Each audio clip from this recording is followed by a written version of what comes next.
On today's show, is it time for IndyCar to adopt closed cockpits?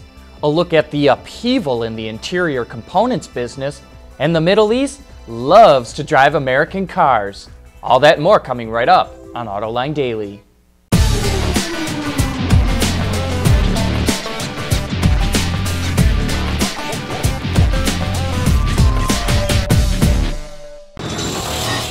This is Autoline Daily for August 24th of 2015. In a high-speed accident at the IndyCar race at Pocono Raceway yesterday, Justin Wilson was struck in the helmet by a piece of debris. The impact resulted in serious injuries that left Wilson in a coma and fighting for his life. The debris was thrown in the air when another driver, Sage Karam, lost control of his car while in the lead and struck the outside wall. This is not a new problem with race cars with open cockpits. Other drivers have been hurt by debris too. Racing authorities have been debating for years whether they should enclose the cockpit and have conducted tests to see how strong they would have to be. The Red Bull Formula One team even released drawings for a closed cockpit several years ago. But the appeal of open cockpit race cars is that you can see the driver, so there's a lot of opposition to a canopy. Here at Autoline, we think a tall windshield might be enough to protect drivers from debris. So what do you think? Should racing adopt full canopies or a tall windshield? Or what?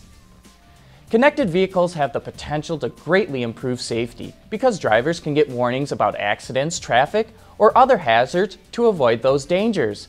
And the state of Michigan just took the first steps to create a connected car infrastructure. The Detroit News reports that MDOT has installed sensors and cameras along 20 miles of highway on I-96 and I-696 in Metro Detroit. Several automakers and the University of Michigan are also involved in the project. There aren't any cars on the road today that can communicate with the system. The 2017 Cadillac CTS will be the first car to be equipped with the technology.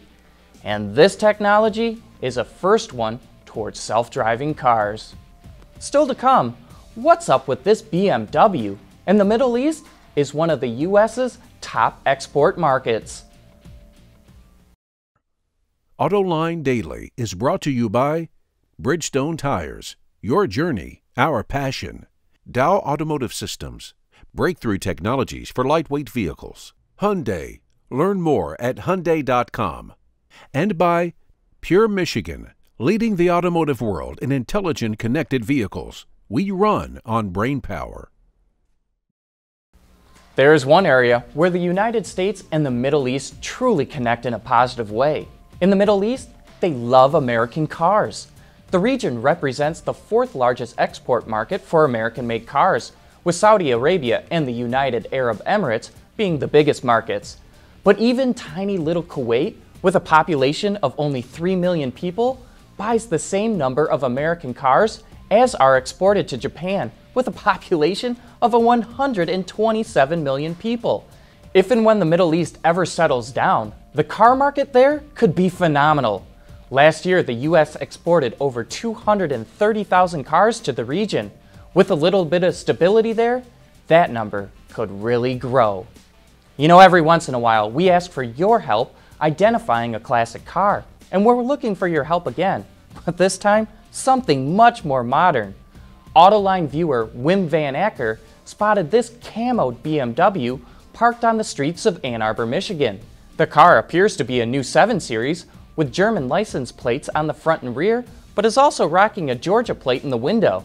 What's real interesting about this car are these odd-looking tailpipes. Does it have some kind of special powertrain? We thought it could have a fuel cell, but it sure looks like there's some carbon buildup at the end of the pipes. And what's up with that hook sticking out of the bumper? Maybe an anchor spot for when the car's strapped down to a dyno? But what do you think is up with this BMW? Leave us your thoughts in the comments section below. We'd love to hear what you have to say. Coming up next, John sees a lot of turmoil with suppliers who make interior components for the automotive industry. For the people at Dow, racing is a sport and a science. We enjoy one and learn from the other. But like most competitive people, we like winning at both. This is the human element at work. Dow. There's more car news and industry insight from the Autoline Network every day. Take a moment to click that subscribe button. You'll never miss another Autoline episode.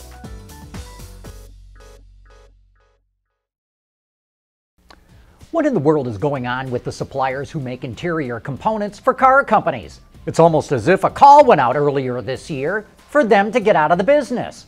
Could it be that automakers want to start insourcing this business, and that sent everyone running for the exits? First, JCI, the largest interior supplier in the world, sold off most of that business to a Chinese supplier called Yanfeng. And overnight, Yanfeng became the largest interior supplier in the world. Then, shortly after that, Magna decided to sell its interiors business to a Spanish company called Grupo Autoline. And then, the CEO of the interior supplier, IAC, abruptly left the company to become the CEO of Dana.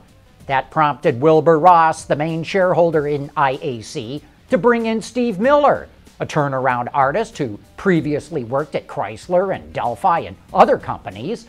Miller is managing the company while he uses his connections in the industry to find a new CEO. On top of all this, Forcia, the supplier company owned by Peugeot, which makes interior and exterior components, formed a joint venture with the Chinese automaker Dongfeng.